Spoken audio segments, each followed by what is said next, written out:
Welcome to Afterlives of Ancient Egypt, in which we discuss ancient history and relevant current events. I'm Kara Cooney, and I love to take deep dives into history that are not always possible in academic formats. So let's get started.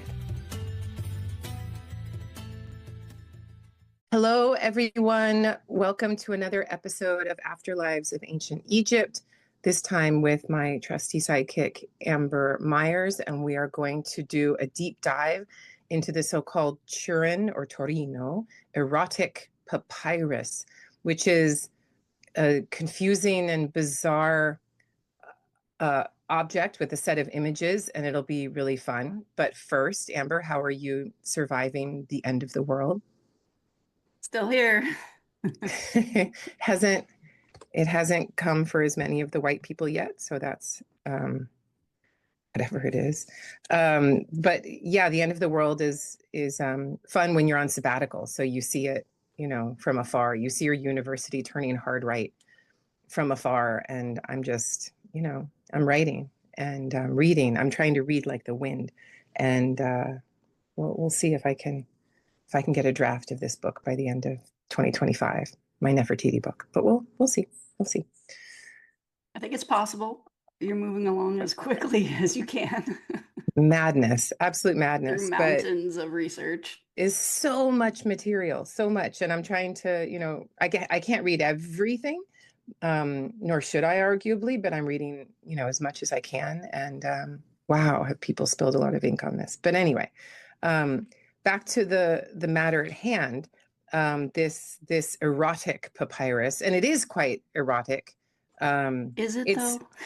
I mean, well, it's straight up pornography in the way that we understand pornography. I have written on the bottom of my notes, pornography in all caps, because I think one of the reasons that you and I are totally put off by it is because it is all about the enjoyment of the man and not about the enjoyment of the woman. The woman is there to be beautiful. She is there to be posed. She is there to be made up. She's putting on makeup while she's in coitus. She is there for this certain standard of beauty and to present it as such. And there's hair being pulled. We'll get into the details. It's about power. Yeah. It's about power and control. It's about dominance.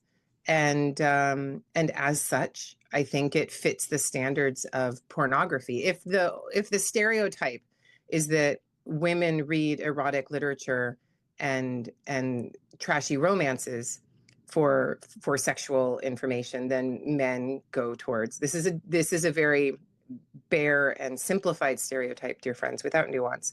But the stereotype would be that women go to the erotic literature and men go towards the visual pornography, and that is very much what we see. It's kind of scary how much it reflects the world that we live in. That's my reading of it on first glance. We're going to dive deeper and see where this goes. But it's a shocking thing to look at. And when you really look at it the first time, you're like, oh my God, look at this. And then it's not shocking. You're like, oh yeah, this is what people do. So this is what men do, right? Men within patriarchy, not all men, I understand. And patriarchy isn't good for most men. I always have to say it in case people think that patriarchy means that I'm a man hater. It does not, but that's what patriarchy wants you to believe. Patriarchy wants you to believe that feminism is all man hating instead of feminism just being a demand for 50% of the power in any social system. That's it. Not to rule, not to dominate. That's a patriarchal myth about matriarchy. But this is a very patriarchal image, so I think we have to come at it from that perspective and put those disclaimers up front. But let's start. Wait. Speaking of disclaimers, as we're already discussing, we will be discussing sex and sexuality and sexual themes in this podcast, and Kara's going to be putting up some images, so be forewarned. Yeah, it's funny that this is going to be our first video in a long while, but there's no way around it. Well, it's on brand is all I can say. This is how we're going to do it. So how about we start at the beginning? And Amber, can you tell us about like where it's published and who's worked on it? Let's start with publication. Yeah, I mean, the best and most definitive publication was Omlin's 1973 publication. Omlin. Omlin, yes. So he published that in 1973. And when I went looking for images and information on this papyrus, everyone is citing him. So he's sort of the foundation of that, which is interesting because the papyrus actually was discovered or came to light in the 19th century, I think prior to 1824. So Egyptologists were not, like, they were discussing it, they were talking about it, but they weren't publishing it until 1973, essentially. And then it's interesting how that yeah. coincides with like women being able to get credit cards and have jobs and feminist shit like that. So how interesting. Okay, we'll finally allow everyone to see this and we'll publish it and but anyway, go ahead. Yeah, it is interesting. I mean, because clearly, before that, what was it? It was something that if you were in the club, you got to be brought into the secret room, like to those see secret cabinets of right. the 18th and 19th century where they put all of the porny stuff. And I have heard anecdotally that this papyrus was damaged severely because they would roll it and unroll it and roll it and unroll it. It was a perfect roll when it came out in the 19th century, and the amount of manipulation that it received, excuse me, it destroyed the papyrus. So now there are massive holes in it, and we can't tell what the hell is going on because the men in the back rooms were showing it to each other in this way, and they weren't displaying it. If they had displayed it in a reasonable manner, if not for the public, then for scholars, then it wouldn't have been damaged in this way. But anyway, neither here nor there. Yeah, it's true. Omlin is really the guy I'm going to point to as the foundational publication. And then thereafter, there are various publications on it. Most of them, like as we're about to do, trying to make sense of it and to put their 2 cents in as to why they think it was made, who they thought the audience was, and so on and so forth. So what we have is a papyrus with a number of sexual scenes of old semi-balding or balding men with giant penises chasing around and having sex with a number of beautiful young, in some cases prepubescent, small women. Actually, sometimes women are larger than them, but in their body shape, they're immature in comparison to a full-fledged woman. And there's 12 scenes. Yeah, 12 sexual scenes. Mm-hmm.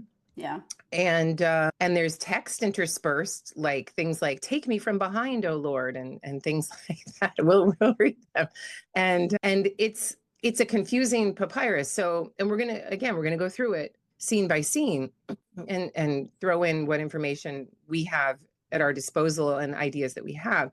But I think it would be interesting for you to give us a rundown of what people have determined this to be. I'm curious. First of all, let's not neglect to point out what I like to think of as the bed knobs and broomsticks section of the papyrus, where we also have animals doing human things with role reversals, right? Mostly cats and mice, cats and rats. So mice attacking cats in a fort and this sort of thing. So role reversals of the natural roles of these animals. So you have, like you said, bed knobs and broomsticks section with animals doing cute and funny things. And then you have this, as you describe it, this pornographic section alongside it. So part of that discussion that Egyptologists have been having is like, why are we putting these two together? What does one have to do with the other? Let me just scroll down in my notes here and look at some of the various. You want to know like some of the ideas that have been proposed as to exactly what this is? So some scholars have, I mean, generally speaking, I think most of them would agree that the overall purpose is some kind of entertainment. The question is for whom and by whom and this sort of thing. It's been suggested that it is satirical or humorous, maybe making fun of the king or divinities, priests, other particular royal persons. Was there a particular target of this satire? Has been debated. Do they give particular targets? Does anyone have Ramses III was suggested as a possible target because the papyrus, even though we don't have an archaeological context, it's generally dated to the Ramesside and late Ramesside, yeah, in particular late. So late Ramesside or into the third intermediate period even. And so that's why rather than Deir el-Medina, scholars have suggested it probably came from Medinat Habu, because activity had shut down at Deir el-Medina by the 20th dynasty. So that has been suggested as a possible source for the papyrus. O'Connor and Sweeney have suggested, well, it's not satire, it's parody. And I guess we can debate back and forth what the difference is. Was it meant to mock men? Was it a parody of the Medinat Habu reliefs, the harem scenes that we the Highgate scenes where Ramses III is in the company of his harem, and he's in one case grabbing them by the pussy. I can't help but use the literal line that has been given to us, right? So yeah, it's true. Others have suggested, I think this was a kind of an early suggestion, but that it was some sort of a sex how-to, like a ancient Egyptian Kama Sutra kind of thing. But that was refuted by Omlin. He was pointing out that's more of a Asian tradition, and it also wasn't necessarily gone about in the same way, although the exaggerated male genitals seems to be like a common theme. But Omlin was probably not a sexual how-to. It's been suggested that it depicts a brothel scene or a brothel menu, quote unquote. Here are your options. It's amazing to see how much people compare this to Pompeii, right? Yeah, and Pompeii had its own. Lots of Pompeii had its own secret room at the museum that you would go into. And Pompeii, of course, had a preserved brothel with sexual images over the different stalls. And so but these are very different social systems. I would just point out too that on this Turin papyrus that we're discussing, if this is a menu, like, wow, those girls were talented, because, and I do mean girls, because they do look very young. But if you look at the images, some of the like standing on one leg with another leg almost completely over their head. I mean, wow, that's some flexibility. And then also, as far as the animal scenes, people haven't necessarily known what to make of them, although we can get into that a little bit more. But some have suggested that they are references to proverbs or short stories that are now lost. We know in ancient Egyptian literature, it's a common theme for animals to speak, and so, with these animals doing human type behaviors, people have made that connection between, oh, well, maybe these are referencing stories or things that just haven't survived to us. But overall, some of the more recent ideas have had to do with looking a little bit more deeply and looking at, first of all, the common features with ostraca, the way, like, what do we see depicted on ostraca, like how it's drawn and such, because everyone seems to agree that these images were very skillfully drawn. They're pointing to a scribal source of some sort. The draftsmanship is beautiful. Yes. Yeah. And then recent discussions have also tended toward similarities with books of the dead, in particular books of the dead of elite women. And so Egyptologists have looked and seen some parallels in the motifs between what you see on the papyrus and what are appearing in these books of the dead. And so, was this some kind of weird book of the dead? That's been suggested. So, who suggested that? There's a lot. Suggested the Book of the Dead idea? Ehrman, I believe. Adolf Ehrman. And that was referenced in Omlin's 1973 publication. Anne Macy Roth has suggested that the Turin Papyrus is just expressing these radically different gender roles, because it appears that from the text and the images in some cases that the women are being demanding, quote unquote, or leading whatever's going on here. And Anne Macy Roth suggests that might represent the fact that divine power was intended for women, and that this papyrus might have been given as a votive offering of some sort to Hathor. So let's see, I'm just scanning my notes. O'Connor in particular, he really played on the idea of this double reversal or inversion of nature or reality. So you have the animals performing actions that, only humans can do.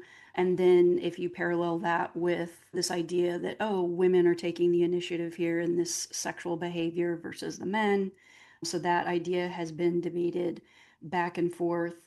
So yeah, there's all sorts of ideas, but I would say the more recent debates have tended toward looking at these similarities with ostraca and books of the dead. Yeah. Yeah, I like, so one point first, the animal papyrus, we're going to leave out mostly for now. We're not going to have time. Yes, it's not dealing with it holistically. I understand. You can come I at get it, us but in we the can bring it, we chat. can just bring it in as necessary or We as we can feel, discuss it in the part 2 or something. I think that would be, but this is part it's 1. it's true. There is a lot. There is a lot. So This is we the need low to hanging narrow our fruit. focus. Yes, Yes. yes. This is the most interesting thing. So we're going to focus on this. I love Adolf Ehrman's suggestion that because it's separated into 12, that it deals with the sun god in a sense, that this is a solar death, if you will, and it's moving through the hours of night. And I think that that's brilliant. I also think that, having said what I said at the top of this episode about it being straight up pornography, means that when pornography is displayed, it's often shielded by an ideology. It's like, oh no, we get to do this because it's about the rebirth of the god, and thus there's there's a reason for it. But I think there's a lot going on here that we could talk about. But let's look at some of the images first, and then we'll discuss where we think we should go. Okay, so I have to share my screen. I can do it. Okay, we'll start with plate 1. There we go. And I'm going to zoom in as need be because it's hard to see what's going on. Yeah, So, and I don't, yeah, we can look at the papyrus too, and if it gets a little frustrating, there is also an image that's more of a line drawing that might be easier to interpret, but yeah. but I These are think scans from Omlin, by the way. it's great. I mean, I can see where, there's these vertical strips that are broken because they kept Yes. rolling and unrolling this papyrus and they wouldn't publish it and they were just showing it to each other. So that's pretty interesting. But I think it's pretty clear that we have some interesting things going on here. On the left, you have a balding man with a prodigious penis that extends like as long as his arm. Or his leg. I mean, It's kind of crazy. incredibly exaggerated. And he is having sex with a woman opposite him with her legs up, and she's somehow levitating on some sort of object. And she's on a stool of some kind. Yeah. Right. And she's naked except for a girdle around her waist and a fabulous wig and a wreath of flowers that's on her head. On that wig, she's wearing jewelry. She's wearing bracelets, she's wearing earrings, and one arm is holding her leg up and the other is helping with the action and is actually grabbing the prodigious penis. And so right away you're like, okay, then I see. This is extraordinary. I've never seen anything like this from ancient Egypt. And in addition, there's text, right? So you actually have a hieratic text that goes along with it. That's things that the women say that are interesting. Do you have the text connected to each plate? So Omlin identifies the man is speaking like 3 times, and the rest of the speech is by the woman or women.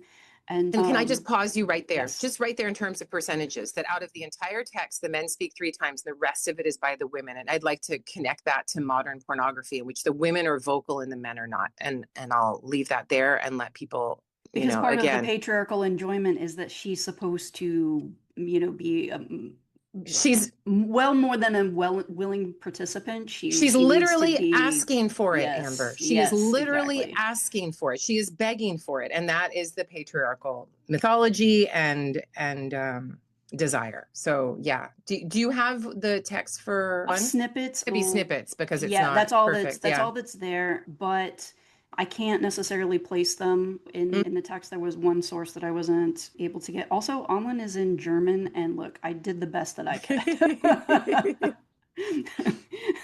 But yeah, what would you like some of just go ahead and read some of the text so that when we look at the visuals, we can have that in mind. Yeah, as we go through. Some of the text, and this is Omlin's translation of the Egyptian and my translation of Omlin, so you can have to forgive it. So some snippets. The songs you give. Sun, you have been sun as in sun in the sky.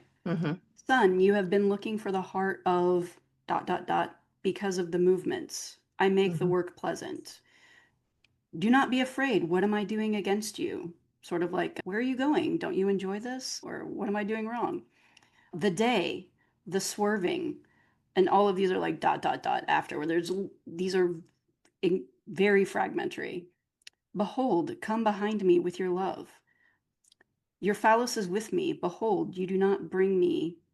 And in parentheses, he had like my good reputation ? So there's even some it's so question about hard. exactly what that means. My bed is abandoned, and I ...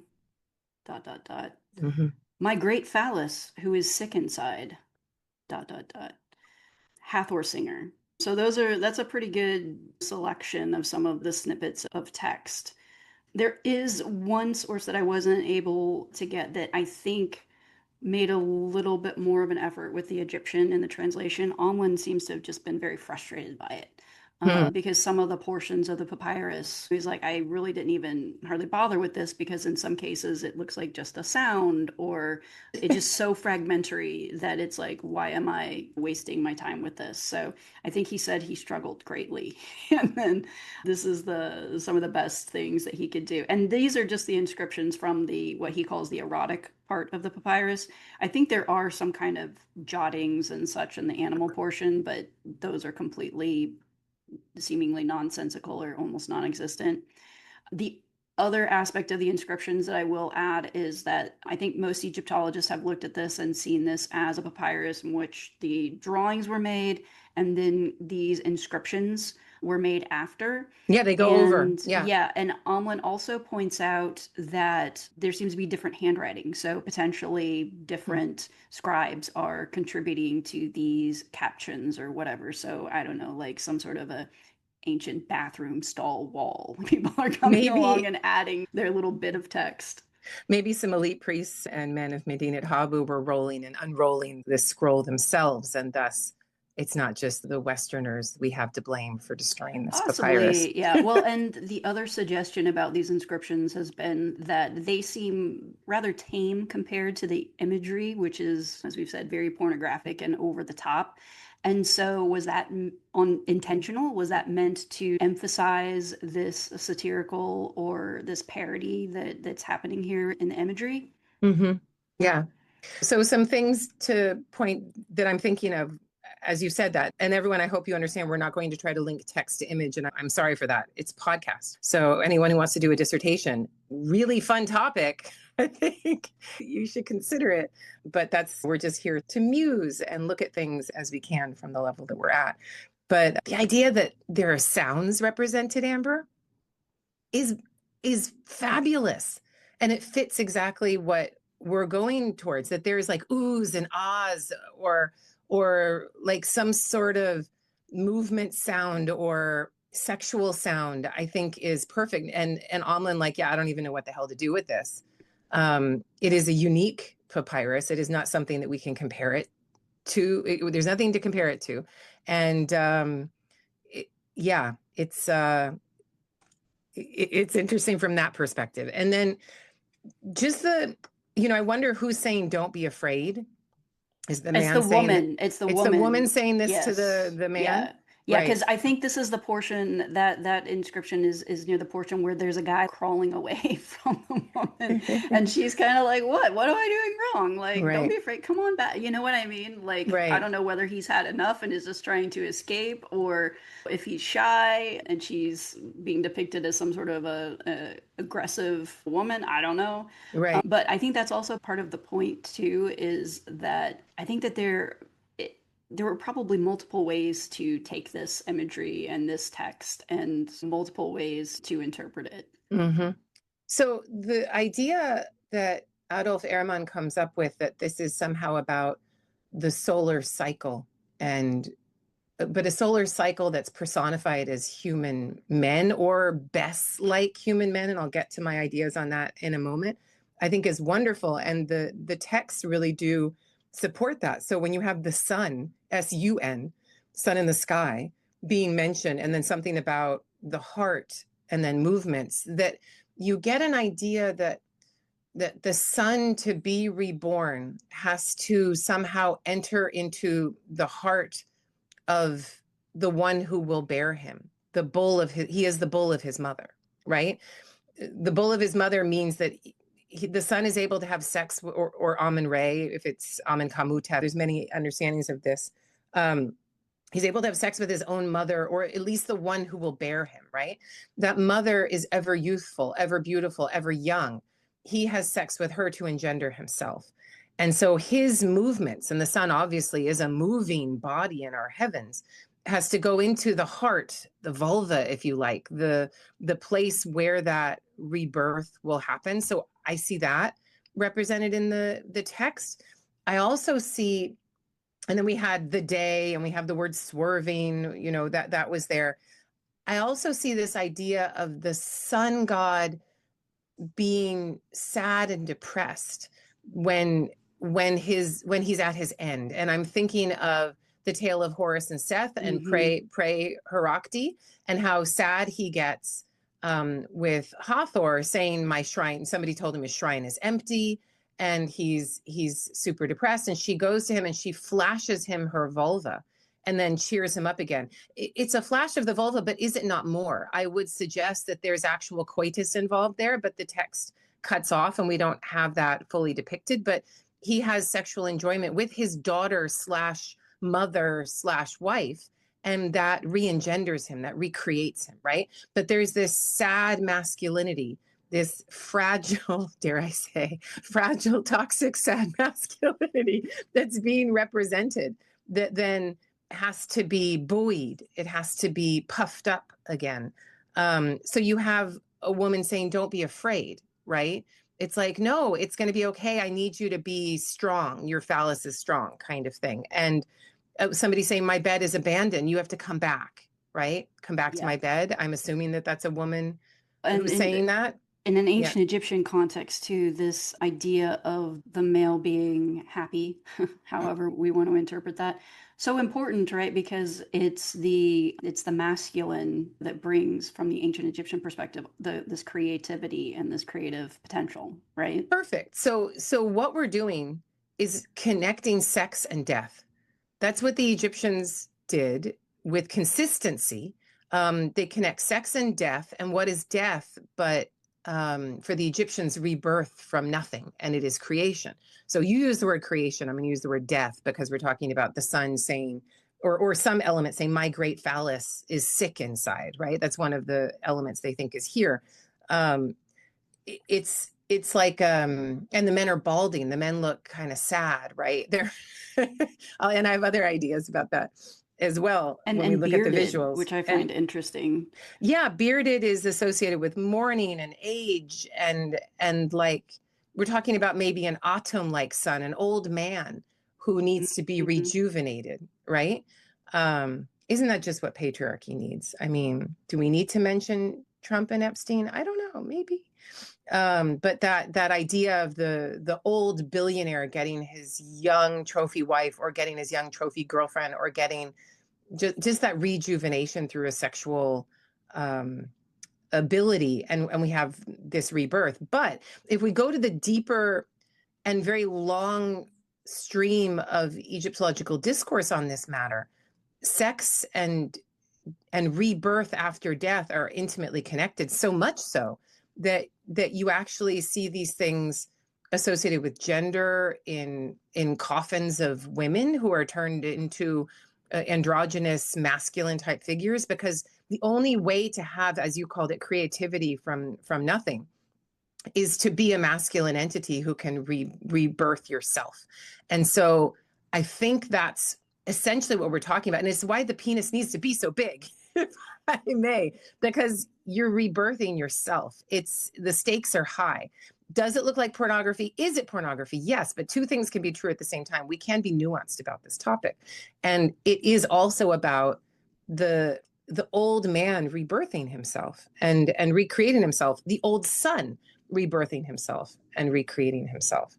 And the texts really do make that rather clear from my perspective, which is interesting. Yeah, and this idea keeps floating around in the back of my head, referencing what you were saying earlier. It is just how good patriarchy is at dressing male sexuality or sexual desire up as ideology, and oh well, we have to do this for the sake of the sun god, or this is something that we do for religious reasons. And if you're a good and moral person, or someone who is truly following this ideology, you're going to engage in this activity. So look at the center of this plate here. Now we're going to go back to the visuals. What do we see? We see this little dude, little old bearded, balding dude, little dwarf dude with a penis bag. Like it's like half his height. Yeah, he's got a bag. Got a little bag. I don't know what that's about. A penis half his height, bigger than his arms. One arm is held up in a kind of worship, right? There's lots of men. Is it worship, or is it like, hey, come here, wait? It's arguable, because there's other scenes, like the one on the left, the man is holding his arms up like worship. The larger scene. I see. Yeah, I see what you mean. Like, right, like worship of a divinity. You would hold your arms up towards the god, and you would show your obeisance and piety towards the divinity. And they're showing that towards these young, beautiful women. The only thing is, his head is turned the other way. Why isn't it turned toward her? Yeah. You know what I mean? I think he's watching this chick. Oops. So oh my God, I didn't mean to do that. How do I? Oh yeah, you turned it into a stick. There you go. Oh dear. He's watching this action, this chariot sex action, because she's laying on her back on the chariot, legs up. And I think it's clear to see what's going on there. And he's holding up a vessel that is in the shape of a nefer. Okay, so I'm looking at the line drawing, and the lady in the chariot. Yeah. This guy, that's a rear entry. Oh, it is. Yes, yeah, she's bent over. She's on her back legs from behind, but she's turned around. Yeah. She is looking back toward him. I see. That would make more sense, because where are her feet supposed to go, and how's she laying on the chariot? Right, she's standing on her feet in the chariot. I see. Bent over, and he has her hair. And is this a parallel? She's the horses, like the horse's reins when he's. Yeah. You know what I mean? They're playing around with some imagery here. And actually, it looks like there are two, what Gay Robbins would call nude adolescent girls. Looks like they're pulling the chariot, or that's right, connected to it in some way. And then this little dude with the giant penis in the bag is chasing them or following them. Like, some scholars have seen this little guy with the bag, and they're like, oh, this is like a brothel, and this is a man on the go. He's got his briefcase with him. He can't even stop to put down his luggage. He's just, let's not even take the time to set down our bag and just get to it here. Oh my God. So let me say one thing first, which is, let us not take any of this literally. Like, let us not look at the man with the little bag and think he's a man on the go visiting a brothel. I mean, he's got a bag. It's true. And I don't know what the hell that's about. It has been suggested, is all I'm saying. My other question too is, because you talked about this guy at the far left there looking toward the chariot scene. Yeah. Are these meant to be, are they separate, or is it meant to be some sort of can they break the fourth wall between these scenes? They're all connecting with each other, because everyone is connecting with everyone else. Because this has been debated too. How many men are being depicted? How many women are being depicted? Is it a sequence of one couple, or is it multiple couples? Like, is it like an orgy and everything is happening simultaneously? This has been discussed as well. I'm going with orgy, everything happening simultaneously, but who knows? But look at the word bubbles coming out of her mouth on the far left, right? Mm-hmm. So like, they have her speaking. She's looking at everything. And he's then looking, while he's in worship of her, he's looking at this sexual experience over here. And this bigger man, who's, I guess, younger, he's holding up the nefer and showing her how beautiful she is, because that's a symbol for beauty, right? And that he's receiving it from her. I imagine that it's that beauty, that perfection. He's got a sistrum hanging on his arm. Yes. And that ankh, right? The ankh is something that's very much associated with sex. I would argue that it's like that moment of the creation of life. It's that orgasmic release. And so having that on his arm with a nefer, it's like they've said good orgasm or something, good life, good. It's there in a way, even without the text. And she's in a chariot, which is rather extraordinary. I mean, the chariot is something that only high elites have access to. So she's high elite woman, whether this man is or not. He's a large figure in the scene. I was So gonna say, who that's, owns the chariot? Does he have the title or does she? she's in it, right? I mean, Yeah, but I don't but is it kind of know. like a guy pulling up in his car? Like the car is his, and then But the no. girls are pulling the chariot, right? So the chariot Yeah. is like an analogy for the intercourse that they provide, that these women provide. And look at that, the young girls being groomed to help the older woman who has reached her puberty state to be able to do this. It also means that in the kind of sex that we're talking about, there's no privacy given, there's no expectation of it. Can I give you one crazy theory I have right off the bat? You ready? Hold Sure. on. Are you sitting down? Are you sitting down? I'm Okay. sitting down. Okay. So you know how um and I have Nefertiti on the brain. Okay. So again, you guys can come at me in the chat in the comments. But there are these scenes of Akhenaten and Nefertiti kissing in their chariot, um, really over the top, like romantic scenes of the chariot being an analogy of movement of the king from his palace to the North Harem Palace, which they think is, they being Barry Kemp and others think is a women's quarters, if you don't want to call it a harem, but they think it is a place where his women were quartered. And so it would be his movement towards this sanctuary of the women to connect with the women to create more little Akhenatens, right? So I do see the possibility not of a parody or what was the other word that was used? Parody or satire, sorry. And I'm not going to try to parse the difference between those two. I don't see it as a parody or satire of Ramses III, but I am interested in the idea of this being a Ramessid writ large, like 19th, 20th. I know this is a 20th dynasty papyrus, but a Ramessid writ large commentary on 18th dynasty kingship.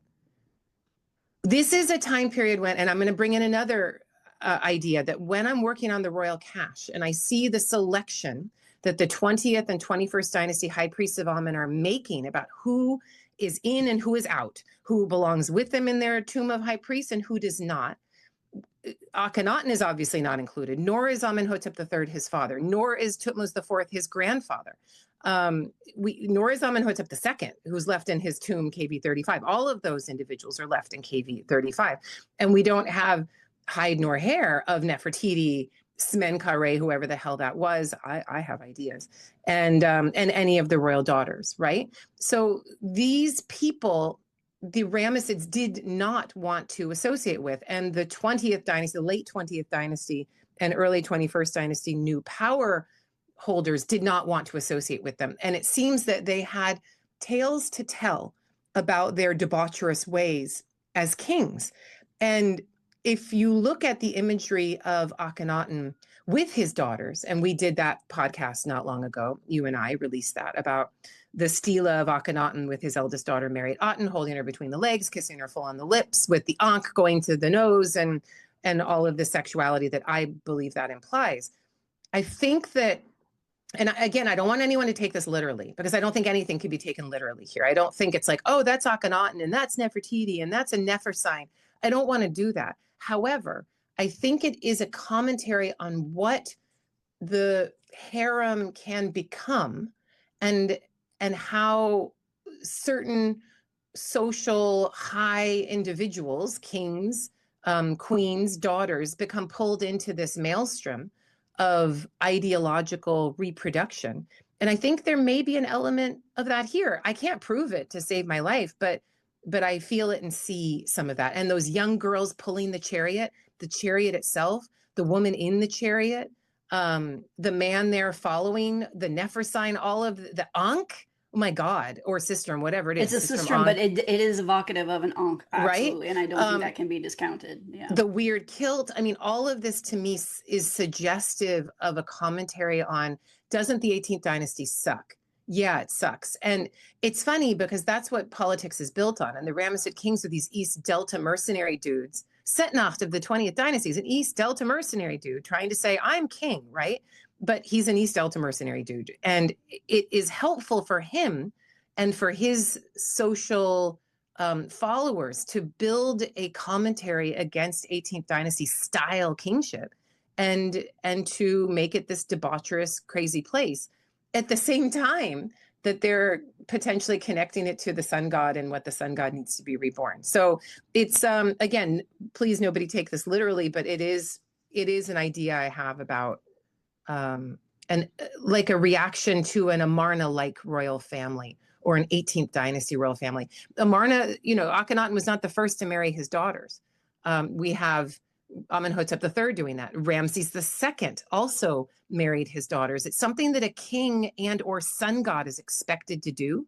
So I think we also have a commentary on that way of life, with the weird little big-dicked Bess-like man chasing after those young girls. I mean, this right here is such a commentary on toxic patriarchy and the exploitation of young girls. I can't even, but it's also the system, the very system that court politics demands, court sexual politics demands. And so rant semi over. So I have a few thoughts here. So first of all, I would just like to say, why do we have to pick one or the other? I think depending on the audience, this imagery that we're looking, this could be read multiple ways. So one type of audience is going to look at it and see commentary on one thing, and another audience is going to look at it and see commentary on something else. And I think it's one of those things that these scholars who have suggested that it should be, I think they call it like multivocal or multivalent or whatever. Yes, multi for sure. Yeah. But I think it could be all. It could be that criticism you mentioned of the 18th dynasty, but also again the harem scenes from Medinet Habu. I could also see it being critical or making a satire or a parody of the harem just in general. The other thing that I was thinking is because where else are you going to get the old man with all these girls? An old man who needs to be awakened. Yes, it's Atum. It is the old sun god, but it's also the king. And where is the king potentially going to be afraid of the young girls? But Ramses III. We have that memory of the king being murdered by his harem as well. And it's weird no one's mentioned that in what you've read. That's interesting. Yeah. But anyway. And the other thing that I was thinking about looking at these women, because also their young bodies are, especially the way they have them bending, and as I said, they're quite flexible here. They are also evocative of Nut's body. Nut, the sky goddess, yes, Nut. That sort of lithe body and appearance, but then also this lotus or water lily on their heads. Yeah. In our past discussions, we've talked about that as being something that can get you high. And so I was wondering, is that also, it's not just to help make her pretty, but also a reference to maybe these people are under the influence, or at least the women are under the influence when they're... Can get you high and is like a Viagra type agent and the pharmacology thereof, and can get you prodigiously erect. Like the commercials say, if you have an erection lasting more than 4 hours. I don't know what water lily can do, but... Yeah, I don't either, but still, it makes me think of it, because I think that nothing is by accident here. I think that, yes, it's probably a reference to beauty and making these women more attractive, but also what else would have been referenced through this flower? Yeah. Yeah. Okay, I'm going to move on to the next plate. And this is a famous image. Right. Yeah, this is one of the very flexible ladies that I was referring to. Although he's helping her, he's got her hair, and so he's kind of helping to hold her up in that way. And here's another question. How do these wigs survive such pulling and tugging? Like, how was that thing fastened on? Yeah. That I mean, they could have woven it into their own hair. I was going to say, was it their real, like maybe it's extensions versus an actual wig? Because I'm just looking like, if this thing's holding some body weight there, like, I think that there may be some real hair involved. Yeah, because so she's balanced there on her right leg, and then the left leg is extended up. They're both akimbo, I guess that would be the way to refer to them. And then that left leg is up on his head, and she's holding it. So she's helping to hold her leg. He is too. She's pulling on her hair. Yes. In ecstasy? In ecstasy? I don't know. Wait, no, he is pulling. He's pulling. I'm so sorry. That's what I'm saying. He is holding her hair. Yeah. And again, like, you're parallel with modern pornography. Like, tracks. Yeah. Modern pornography, particularly, and modern pornography, if you are interested in toxic, failing societies of patriarchy, and you sociologically track the kinds of searches that people are interested in, it's pretty brutal out there in terms of gonzo porn, violence, control, strangulation, gang rape sorts of things. These are the kinds of popular searches that if you go to a porn site, these are the most popular searches. Amber and we just did some reading ourselves on some of the most popular searches in porn sites, and I think they are quite illustrious of the society in which we are living and what patriarchy does to men in a population, how damaging that can be emotionally, and the kinds of things that one is interested in. So I think just a man pulling the woman's hair is evocative of that kind of violence, that kind of control. Yeah. Well, and in modern society, just this idea of the way in which pornography became so easily accessible. Mm-hmm. And then also this ability to create, as we were talking before, like a menu, like such an extensive menu that, as you say, it multiplies the kind of potential abuses or damage that might be done by that kind of thing. And so there's so much of it. And this discussion that we've had about incest in ancient Egypt, yes, if you look into it, there are definitely articles and studies that will point to the fact that incestuous pornography is very popular right now in today's society. In America, yes. On Pornhub, yes. That's like the second most popular search is incest pornography. And when I sent you the article, you sent it to me. I can't remember. I sent it to you, yeah. Oh my goodness. And since I'm studying Nefertiti right now and that harem, it really spoke to me, that kind of patriarchal control of young women, young girls. And yeah, anyway. Well, yes. And it speaks to everything. And again, this is the kind of, I don't know if this is just me like reading things into it myself, but the other side of this is also, yes, these women seem to be the aggressors and very willing, consenting participants, but I just keep thinking of the kind of abuse that this kind of system opens you up to. But that is very privately kept within four walls, that no one talks about, that no one can talk about. And even, again, in today's society, when you talk about sexual abuse, particularly sexual abuse within families, it's typically by a family member who is trusted and has access. And so, yeah, to me, there's this underlying river of slime that I can't completely dismiss. And huge, not that this whole episode is a trigger warning, obviously. Yes. Note that the women in these images are of different maturities. And so we have a grooming happening amongst the women and by the women. So this woman that we're looking at right now, look at her breast. It's a breast that arguably has been through a birth. That it's not a new young breast, and her body looks like it's more voluptuous, arguably. And so maybe this is a more mature woman. Some of the other women are less mature, and like the women pulling the chariot, the women that are enabling the sexual action to happen, they're being chased by the little best-like man.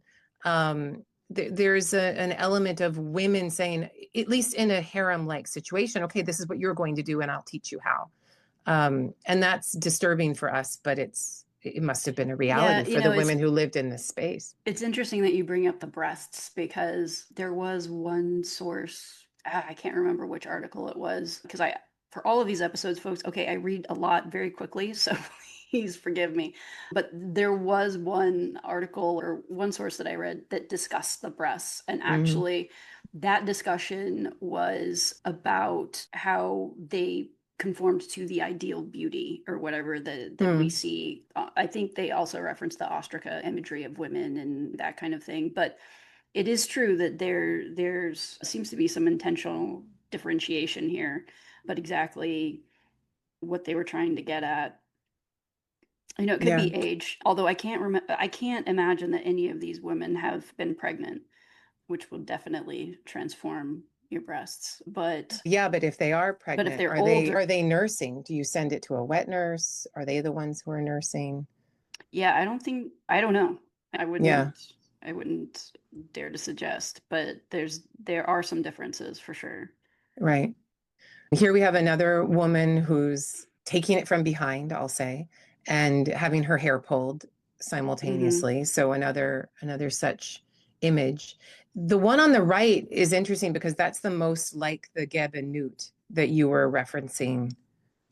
Yes, yeah. At the top here.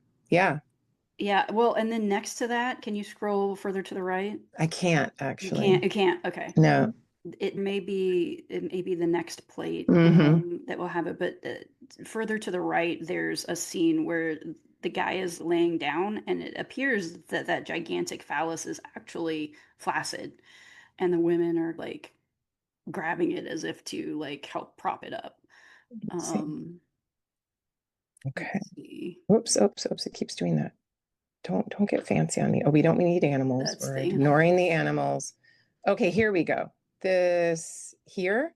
Sorry, I'm getting lost. Keep going to the right. Because he's laying down, and then she's on a bed above, and she's reaching down to him. Oh, this is the one where she's saying, "My bed is empty." Go back left. Oh, I can't go back left. It's cut off. Yeah, it's on the line drawing. You can see it much better. But I found that interesting because he's the one guy here who does not appear to be happy. Like I said, he still has this overly exaggerated phallus, but it appears flaccid. So I'm looking at this one here of the woman who's saying, this is the one where I think it's, oh, hey, don't be afraid. And then maybe my bed is abandoned. My bed is abandoned or something. I can't remember. I'm not going to try to read that. But yeah, he appears to be text. Who knows? Like he's had enough. Is he crawling away? Has he just he's old, he's sick, he's tired, something. There's a headrest there. There's a water vessel. She's trying to lift him up. Interesting that they never show anyone who's, I haven't seen it thus far, who's actually flaccid. His dick is still prodigious. This is no, this one is prodigious, but it is definitely not erect. And I'm where not he's sure laying down. I don't know about that. Yeah, well, no, I'm not talking about this guy. I'm talking about the dude that you can't see. Okay. Well, I'm going to move on. I'm moving on. And here we have a guy who's holding the woman up, and she's wrapped around his body. And then one of the most odd and interesting images in the entire papyrus is this one in the center, which is the woman who's applying makeup to her lips. And this would have been maybe an ochre within an animal fat or something like that. The Egyptians arguably invented rouge and lip paint. And I'm reading Lisa Manickey's An Egyptian Herbal, which is a wonderful book that I've looked at before, but I'm rereading it now for the Nefertiti book. And she says that rouge was so associated with the ancient Egyptians that they called it the Egyptian makeup. And so here she is applying her in Europe, in later European contexts. And she's applying her makeup. She has her flower lei, her collar on. She has the lotus, the water lily on her head. Her legs are spread akimbo. You can see her pubic triangle with dark hair. She is sitting upon and piercing her vulva with some sort of table, and maybe like a bread loaf or like, okay, yeah. What do people say this is? What, again, I read into source, can't remember which one. Is someone or referred to it as something that was, I don't know, like a vaginal fumigator or something, like that it was some sort of like, I don't know, douche. I do not know. But they seem to associate it as something to do with the vulva. Okay, it's not crazy because I was reading in a medical book yesterday about lighting incense, and then you stand over it to clear certain issues or areas. So maybe that's what we have going on. That's perhaps what's happening. She's making herself fresh and clean for the activity that is to come, and it looks like there's a man ready and waiting to her left, but you can't really see it. I don't know if you can see it more clearly in the line drawing. Yes, you can. He is right there. He appears to be helping or holding whatever device she's using as she's levitating full on. On her toes. Her feet are not on the ground. No, they're not. And then, yes, another guy with a prodigious phallus is right there. Like maybe he's just helping her out there.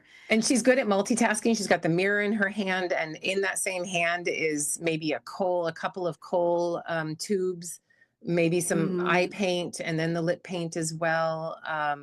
So she's, you know, as women do when they put on makeup, you know, they clutch them all in their hands and then can apply rather quickly and easily. So that's what we have going on here. And then another image on the far right of a woman on a stool, very similar to the first one that we saw, right? Or is that? Oh, that is the first one. Yeah, because this is a thing, like, it's confusing.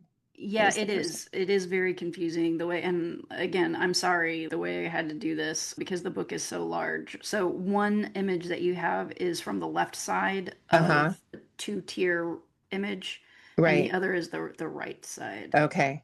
But like I said, if you pull up the line drawing, it will show the whole thing. I believe it's the whole thing. Let's see. And it might be a little bit easier to see. Yeah. So if you zoom in, okay, you can see, go the other way.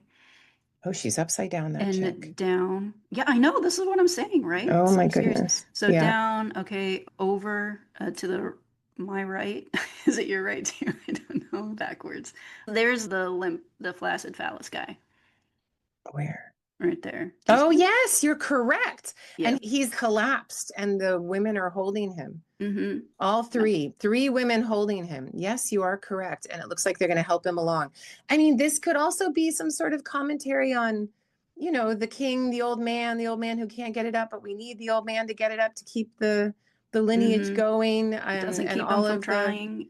And all of the ritual work that needs to be put in to keep this system going. That's pretty crazy. Well, and I will say too that something like this line drawing, this is again from Omlin, but there are so many copies of this papyrus, and a lot of them painted, and some of them made in the 19th century, sort of art objects in their own right. But because, as you said, this thing was rolled and unrolled and rolled and unrolled, and so the way it was appeared obviously more complete when it was initially discovered. And so some of the things that used to exist that maybe no longer exist in the actual papyrus, there have been comparisons back and forth, right, between the copies and such to try to see, okay, what are some of the smaller lost details that we've lost? And so these little dots that you see within this line drawing reconstruction are that, I think, is just trying to continue or put there what once was there. That's the other tricky thing about this papyrus. What's out there is your first trouble is, okay, what is the actual ancient drawing, and what is something that came from a later copy potentially. Yeah, it's super interesting. So looking at this image of the woman sitting on the pointy, whatever it is, holding the mirror, if you know, we have all kinds of symbolism here, all kinds of things being shown, and the mirror, of course, is a symbol of the sun, and she's looking at the sun. So this is the only image of a highlighted woman not having sex with anyone, and yet she's looking in the mirror, she's looking at the sun. So you could argue that her partner here is the sun god, in a sense. What do you think of that crazy idea? Yeah, I definitely think she's not out of the game. Yeah. And if anything, she's prepping. She's getting ready to go here. But there is the woman who is chasing after the dude that fell out of the bed. She's not actively you're right. Engaged. But she's like, wait. So she's pursuing, and this other lady is preparing to perhaps be pursued. So the lady where the dude's fallen out of the bed that we're looking at here, the jar that's underneath is the hanem jar, which is the jar the hieroglyph means to meld, to merge with. And though, you know, like Hatshepsut's, she changes her birth name to Hatshepsut Henemet Amen, the one who is merged with Amen. It's not, most scholars think, meant to have a sexual meaning, but I think that it could. And seeing it here in this context, I think it definitely could. Mm-hmm. Yeah. Yeah, this is the thing. There's nothing random or by mistake here. Like all of this, everything is meant to be suggestive. Thinking of the sun god, that comparison, can you go farther? Yeah, continue to go that way. Keep going all the way to the end. Oh, there. Yes. And you see, like, there's a little child hanging off of her arm. Can we talk about this little arrangement here? Yeah. Yeah, so what do we have? We have the woman. The woman is the one laying in the inclined position, which is rather Osirian, right? The kind of thing you might, for those who don't know their Egyptological imagery or mythology, Osiris is, of course, killed by his brother Seth, cut into all of these pieces. He's put together by his sister wife Isis, who creates the first mummy, and she lays him on a bier. And when he comes to life again, the bier itself, or the body of Osiris, comes into this inclined position and starts to rise itself up. First, in many instances, like at Dendra, you see his penis rise up first, and then his whole body rises. But his body rises at that angle. And it's an interesting thing because it's a pyramidal angle. It's like a 54, 60 degree angle. It's an angle of a solar ray. And what is a pyramid but the sun in a three-dimensional stone material form?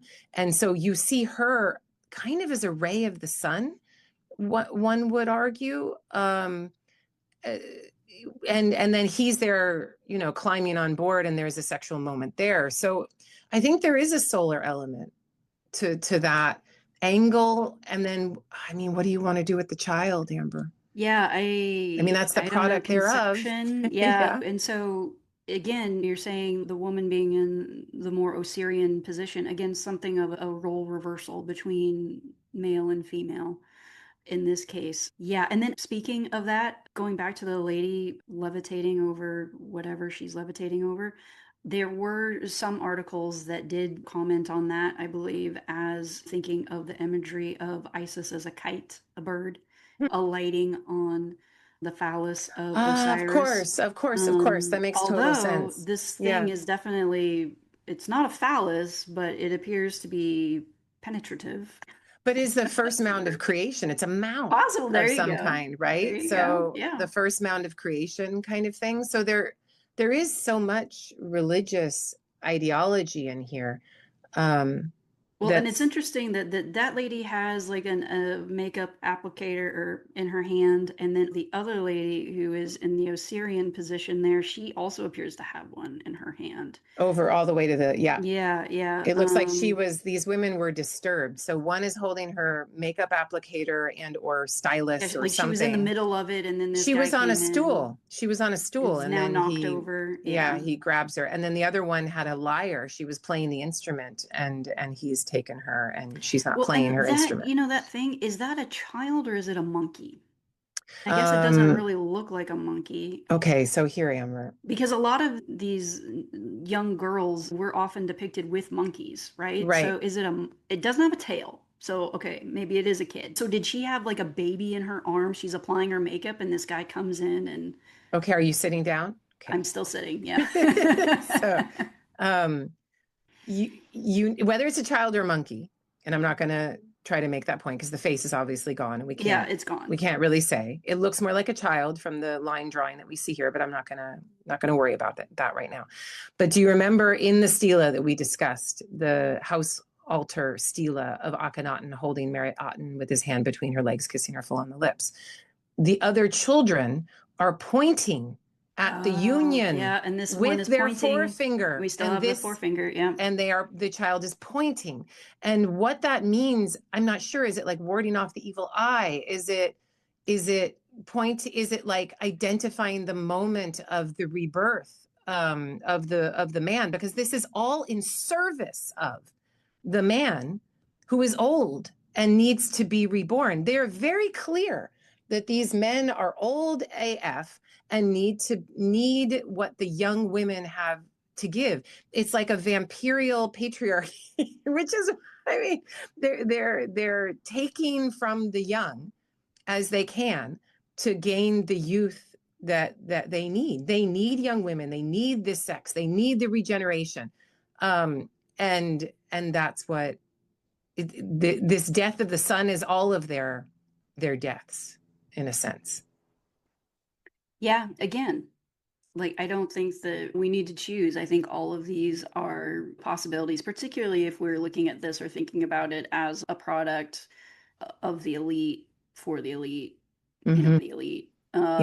Yes, absolutely. There was a comment by O'Connor that I wanted to bring up and get your take on. And this was a take referenced in one of I unfortunately wasn't able to get a hold of the O'Connor source in time, but this was discussed by an author named Skumsness in his article on the Turin Papyrus. And I'm just going to read from that article there. And this is Skumsness talking about O'Connor. He writes, but elements of ambiguity and more layered meanings should not be ruled out. While the human motifs may surely be understood as an ironic commentary on the love poetry enjoyed by the Ramesside elite, they may also be argued to include hand gestures by some of the men reminiscent of the treatment of captured female prisoners of war, implying coercive sex or rape. And Yeah. so, and then he cites O'Connor, their 2011 publication. And so I was looking at for hand gestures. What do we see there? Yeah, I mean the hands are so often grabbing and pulling, and like a smiting motif where you grab by the hair so that you can, in a king smiting I motif, guess, so yeah, you that can could be crush what their it, I would have skulls. to get a hold of the O'Connor and see exactly what he was pointing out. I'm sure he's probably more specific in his article. But yeah, that is a good point. And And instead of treatment like with of, a mace, you have your phallus. but also then there's that. Yes, Amber. Yeah. Yes. And the prisoners of war. I mean, you see those kinds of things on the back of Ramses II's temple at Abydos, for example. You get really good imagery there that you can see up Are there close and female personal. prisoners of war, or are I they mostly male? Mostly male, and I would have to look specifically for female. But that kind of grabbing and controlling is definitely there. And I think it's clear to everyone in this day and age that imprisoning people is very much associated with sexual control and rape as well. So Yeah, even if well, it's same sex, yeah, it's well, and something that happens. Yeah. from a perspective of violence and thinking of self-defense and that sort of thing, if someone has your hair or Yeah. has a really good grip on it, it's Yeah. very difficult to free yourself from that unless you know how. But yeah, For our listeners who don't know, Amber has a purple belt in jiu-jitsu. What does one do? yes, that's right. Purple belt with one stripe. Woo! Just recent. Yay. But yeah, if someone if they have a good hold of your hair or if they have control of your hips, they essentially control your ability to get away. Huh. And they can control your body and where it is. So that also is just something that I think of whenever I see that hair grab. Yeah. Yeah. And if it's a weave into the hair, that would Yeah, like I make said, all sense. the indications are that I think that that's right. All of the scholars discuss them as wigs, but the way that this hair is being pulled, at least the way it's suggesting, either that wig is on really good, or there's something woven into these women's hair so that it is much more secure. And of course, O'Connor and Skumness make the good point that one should compare this to the love poetry. I imagine that's an episode for another day. And many scholars have, of course, done that. I think it's completely on point. It is, It's the but same time period, and it at the makes same sense. time, because like you, I always say it's not love poetry, it's sex poetry. exactly, But yes. yeah. But I've like I said, we've both read the love poetry or whatnot. I don't know, like especially getting into some of these sources and looking at this again. Yes, obviously, like they have a common factor of sex and beauty and this sort of thing, but I don't know. I think that they're two different types of entertainment here, created for, I think, different purposes. The thing we shouldn't forget, and I think this is easy for us in the modern world to forget, where we associate pornography with a control, power, release of the orgasm, etc., is that within patriarchy, as it works, it is meant to produce children. It is meant, and that the children are your power. It is your continuance, the continuance of your dynasty and the continuance of your courtiers, and the children are necessary. So fertility is the key here. That's what we're going for. And you do see those little elements everywhere. And one thing besides that little child pointing, going back to the child pointing, like I would argue that this is a child pointing can be in a way that you have in hour one of the Amduat. You have the heifer beetle pulling its own future creation along, that you could have the child that will be produced pointing at what produced it. Maybe that's going too far, but the baby is what it is you're trying to create, right? It's what the old man who is dying wants to replace him. It's what he needs to replace him to keep everything going. And before I move on to the next point, I'll say that we can imagine if this is like a harem scene, maybe not taken literally as a specific harem, but an understanding of what the old king, whether it's Ramses III or Akhenaten or whoever, just some idea of a king needs to do if he doesn't have an heir, if he doesn't have a prince who is, going to be able to take over after him. Everyone in the court is freaking out. Everyone in the court is making alternative plans. They're moving on to plan B, C, D, E, and F, and they're trying to figure out how they're going to keep their job. If there's a prince, then everyone is mollified. Everyone is calmed, and they're like, okay, I'm going to put all my chips behind that guy. I'm going to really invest in that entourage and in the support of this prince. And so the prince's existence within the reign of the king is part of what makes the king's court life enjoyable, calm, and peaceful. I was watching Wolf Hall before. I was watching the end of that yesterday, and they cut off Cromwell's head. And this is Hilary Mantel's version, and done by BBC. And everyone's freaking out about Henry VIII not having a son. And they're all like, oh, well, who's going to be the next heir if he suddenly dies? And it's a constant anxiety of the court. So it's not just like, oh, when I die, this child will be there. It's while I'm alive, people are going to be looking towards this son or that son. And so it is a way of keeping peace within a court reality. It's important, very important. And in the case of Henry VIII, in the absence of that heir, what becomes the concern is the marriage of the king, and who is he married to? Yeah. And so there becomes a bit of a scramble there. Which of those horses do you back for the marriage? Because if it turns out to be the marriage that produces the heir, that makes a difference as well. Henry VIII is very useful because though his harem happens sequentially, one woman after another. Somewhat sequentially. I think that there's some overlap there, Kara. It's so true. It's so true. Somewhat sequentially. If you put all of it together into a giant scrum of women all competing at the same time, and all of the different entourages surrounding each woman and each father-in-law coming in to try to gain power through the offspring with their daughter, you get a better understanding of what the Egyptian harem which was woman like. Gets pregnant first, which baby is a male, how important her family is, exactly, how powerful who is her the father woman? is. And where does she come from? It becomes very complicated very quickly. And actually, I'm just thinking, it makes me wonder, why wasn't there more, I guess maybe it's just not reported, violence and competition in the it's just you don't see it. You don't see it. The fact that because it's rife for possibility. We didn't know Ramses III was actually murdered in the harem conspiracy until they looked at his mummy and they're like, oh my God, a knife wound goes all the way to the back of his to his vertebrae, like almost severed his head. And people were still discussing in the Egyptological literature, well, we don't know that he necessarily died. And we assume that these things would never happen, right? But it was rife with it. And look at the end of the 18th dynasty, Akhenaten just suddenly disappears. How? I think he was murdered. And then all of a sudden, if Nefertiti rules, and I think she did, all of a sudden she's not there after years 3 or 4. And is she murdered? I think so. And then Tutankhamun, do I think he was murdered? I actually do, crazily enough.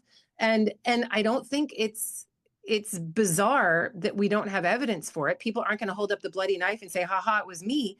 That only works in a place like ancient Rome, where being the strong man and displaying yourself as such pulls other fighting men towards your entourage and your support, such that you can take on the other factions that exist. In Egypt, being sneaky about it was what won the day. So we're not going to have that kind of display of the assassination. We're just going to have the quiet assassination. The Egyptians had a much tighter control of the official line and PR. The Romans, they had their propaganda, but because we have so many more sources from them, we also know that there were people talking about what was going on behind the scenes and all of the politics and such involved. But it would be crazy to thinking about all this, that there wasn't that kind of drama happening in the ancient Egyptian court or harem.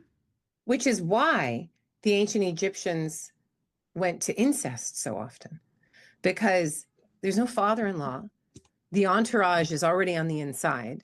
Yes, you have your officials and your court officials who are going to follow certain women, but it makes it more defensible and safer. Will your issue be sicker? Yes, and we have that proved with Amenhotep I, the beginning of the 18th dynasty. We have that proved with Tutankhamun, with his clubfoot and cleft palate, in the 18th. But the fetuses, the dead fetuses that are the product of not just a brother-sister marriage, but brother-sister, and he's probably Tutankhamun, the product of his own sister, right? Marriott Aten, a father-daughter sexual alliance. And so the incest there would have, it's a whole lot for their children, for any children they're trying to have. It's about access. You know exactly where this heir came from. It also literally keeps it all in the family, and probably a lot of the courtiers were cool with that, because if it is an heir produced by incest, okay, you're still backing the right horse, right? Because this is the family in power. So yeah, you can definitely see how incest would not be objected to as far as power and succession. So this scene right here, I think, is another key for seeing. There's the monkey. There's a little monkey on the definitely a different. So I do think the other one is a kid or a child, even though we only have a little bit of it left. Yeah. But the monkey, I think, is a fertility image. It's a small issue, if you like. And then those convolvulus leaves, the leaves of the plant that are the reins in a sense. Actually, the girls are pulling reins, but above it, there are those convolvulus leaves. Those are associated with the vulva, with the production thereof, with fertility. And of course, the young girls pulling the chariot are the issue of this kind of sexual union. And so I think that it's important to see as uncomfortable as it might make us feel, it's important to see the children within these scenes as well, and to think of the children as being very much the most precious thing that the harem can create. Also in some ways the most dangerous, but yes. Yeah, that was the ultimate capital. Yeah. The last thing I think I want to say is the idea of these old men who need to be rejuvenated are also very much associated with Bess-like figures. There's the little guy, the little man on the go, called him, chasing after the young girls. There's this dude here who looks particularly like a Bess-like figure, even with shorter legs. A lot of them do have these stocky, bandy legs. Some scholars have suggested that some of these might be little people or dwarfs. But I don't know. I don't know about that. Yeah, but and again, nothing needs to be taken literally. Nothing should be taken literally. As you say, it's multivalent, multi-purposed. But Bess is a dwarf-like figure. But Bess is a dwarf-like figure. He's an old leonine dwarf-like figure. He's like an old man dwarf. Yeah. And this old man dwarf is like he's there. Bess is there as a protection figure. A protection of what? Protection of children against sickness, against death and childbirth, against all of those diseases that can ruin your lineage. And to have Bess here creating the next lineage, in a sense, recreating it, I think is another way of understanding how the Egyptians worked and used the god Bess in their daily lives. Yeah, definitely an apotropaic figure. I was trying to think. I know he has a lion's tail, and then as far as his phallus, it's always depicted small, right? Not always, no. And is it ever? I was just wondering, is it over exaggerated in any cases? It can be. Or is it? Oh yeah, there are Bess figures that have the over exaggerated penis for sure. Okay. And let's see if we can find some and put them in the show notes, because I think that's part of what. And Bess is, of course, the leonine image is solar. So we have this image of the old solar god in kind of a funny way, but it's funny to us.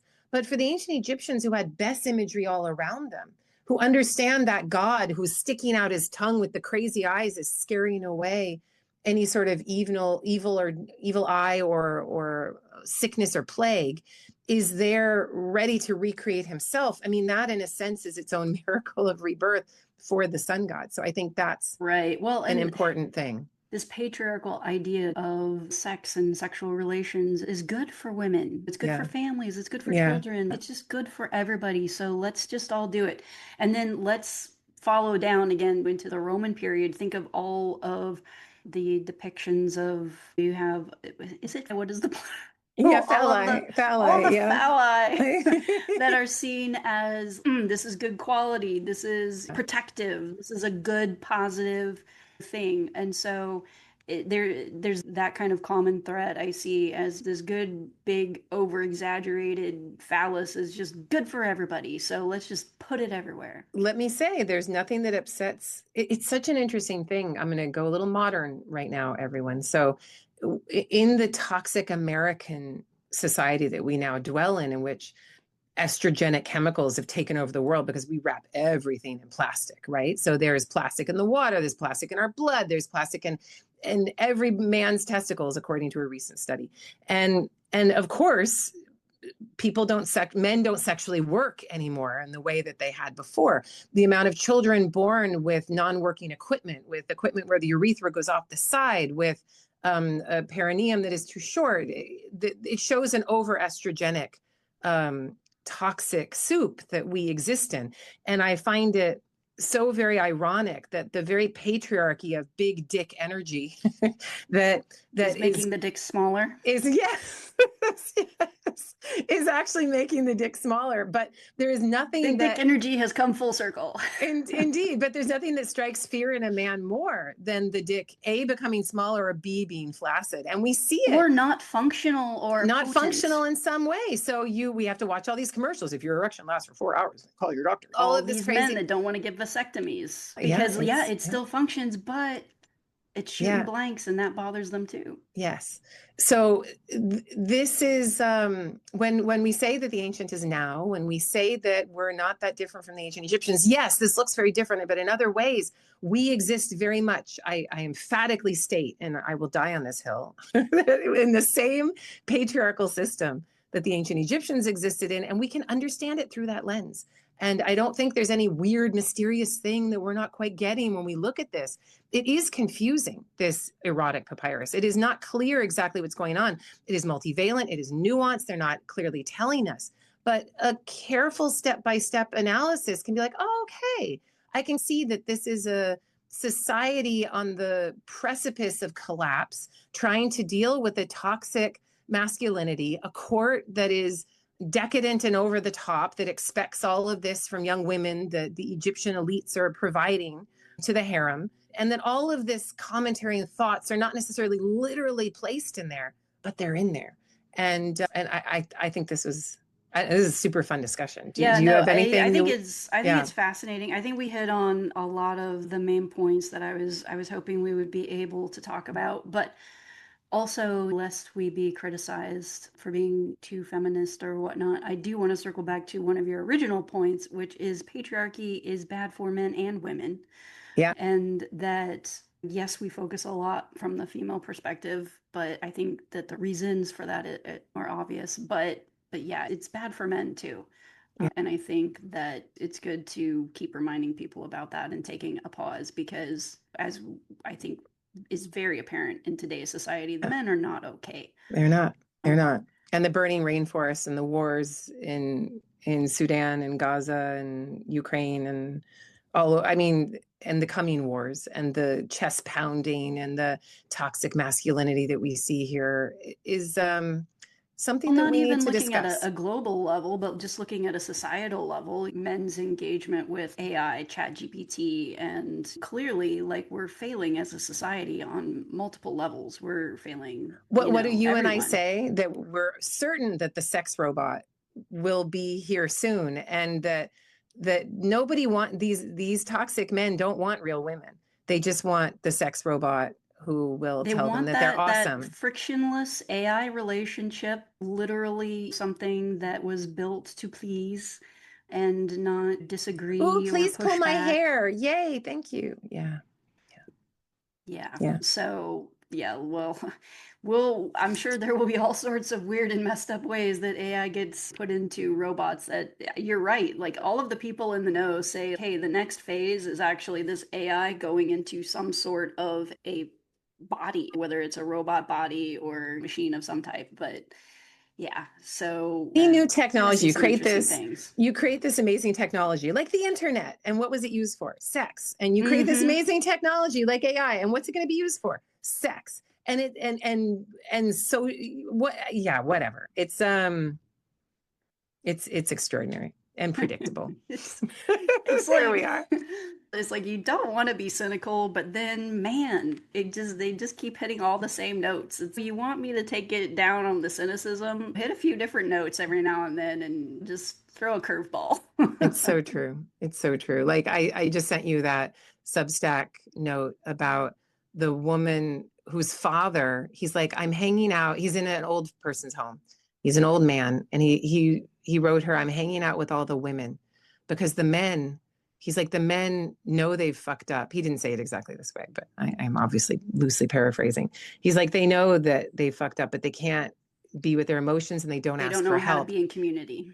And they sit alone in their wheelchairs, bitter, victimized, and angry. And the women all sit together with each other and they help each other. And they're there in community with each other and serving each other. And he said, I sit with the women. And he's like, and the women, let me tell you, when they talk, they're angry at the men as a super species, if you like, as an entity, as an egregore, as a thing. They're angry at the men.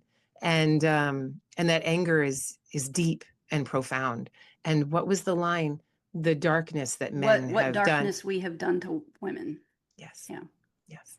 Yeah.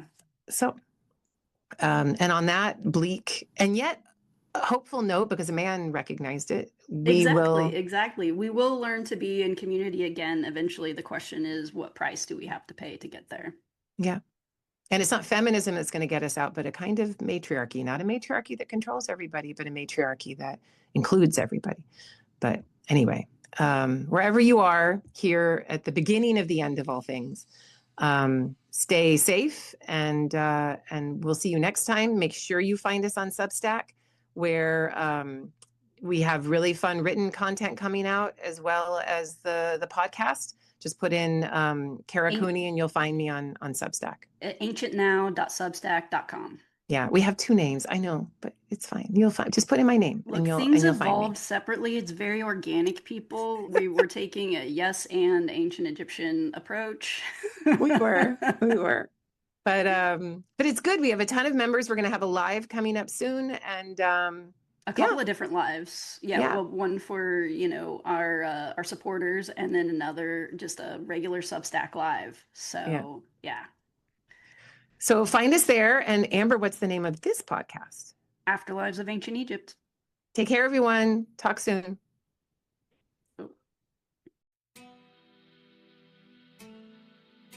Thank you to our listeners for your support, and please subscribe. If you enjoyed the show, share it with all your friends, and most importantly, leave us a 5-star review. Send all those ancient world questions and topic suggestions for future episodes to ancientnow@substack.com. We actually do read them all. You can find info on all my books, articles, and upcoming lectures on my website. Just head to karacooneyegyptologist.com. Amber puts all of that together. Oh my God, thank you, Amber. Check out our Substack Ancient Now at ancientnow.substack.com, where we share perspectives on all that history and archaeology news every week and continue the conversations that happen after the podcast mic is turned off. Support the show by becoming a paid subscriber at our Substack Ancient Now community. This keeps the show free for everyone, and paid status gives you access to our archives. Thank you to our current supporters. I'm at all the social medias. Look for @KaraCooney. Thanks to the team at Patina Productions for this podcast, which I must point out is wholly separate from my academic work at UCLA. See you next time on Afterlives of Ancient Egypt.